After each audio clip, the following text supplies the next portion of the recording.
مشرق وسطی میں ایران کا اثر و رسوخ کم کرنے کی کوشش میں سعودی عرب کی جانب سے سخت بیانات اور اقدامات کا سلسلہ جاری ہے، لیکن تجزیہ کاروں کی نظر میں ان سے خاطر خواہ نتائج اب تک حاصل نہیں ہو سکے، جبکہ خطے کی صورتحال مزید بڑھنے کا خدشہ اپنی جگہ ہے۔ ندیم یعقوب اس وقت ہمارے ساتھ ہیں کیپٹل ہل سے۔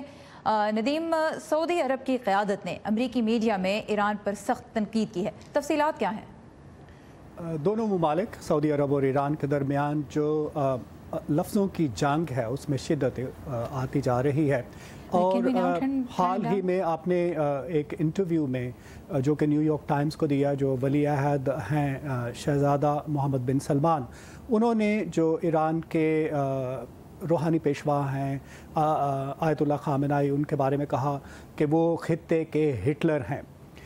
دونوں ممالک کے درمیان جو بحران ہے اس کے پیش نظر گزشتہ ہفتے عرب لیگ کے ایک اجلاس میں سعودی عرب نے کہا کہ وہ ایران کا جو بڑھتا ہوا اثر و رسوخ ہے اس پر خاموش نہیں بیٹھے گا۔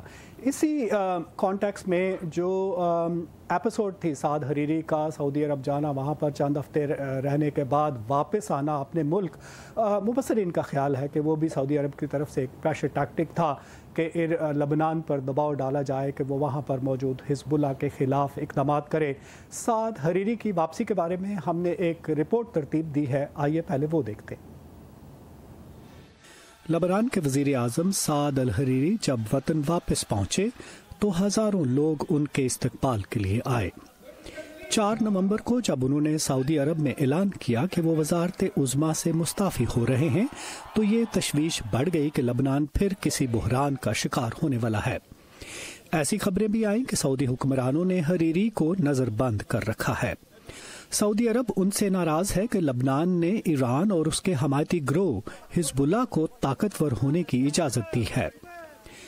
اپنے والد مرحوم رفیق حریری کی قبر پر حاضری دینے کے بعد سعد نے بیروت میں لبنان کے یوم آزادی کی مناسبت سے ہونے والی فوجی پریڈ میں شرکت کی۔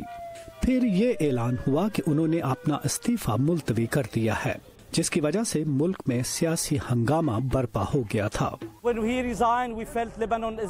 جب انہوں نے استعفی دیا تو ہمیں ایسا محسوس ہوا کہ لبنان خطرے میں ہے۔ ہمیں لگا کہ اب ہم لبنان کھو دیں گے، مگر ان کی واپسی سے ہمیں یہ اعتماد ملا ہے کہ لبنان ٹھیک ہے۔ مگر سکون کی اس فضا میں غیر یقینی کا پہلو بھی ہے کہ آیا حریری زیادہ عرصے تک وزیر اعظم برقرار رہیں گے یا نہیں۔ لبنانی صحافی جیمز ہینز ینگ کہتے ہیں کہ سعودی حکمرانوں کو ایران پر دباؤ ڈالنے کی کوششوں میں ناکامی ہوئی ہے، مگر ان کے پاس اب بھی کچھ راستے ہیں، جیسے لبنان کی ممکنہ اقتصادی ناکہ بندی۔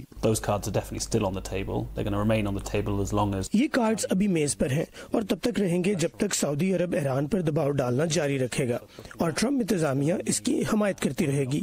مگر اب خوف کم ہوا ہے کیونکہ حریری واپس آ گئے ہیں اور وہ مذاکرات کر سکتے ہیں۔ لبنان میں یوم آزادی کی خوشی کی تقریبات ختم ہو گئی ہیں، جبکہ غیر یقینی کی کیفیت اب بھی برقرار ہے۔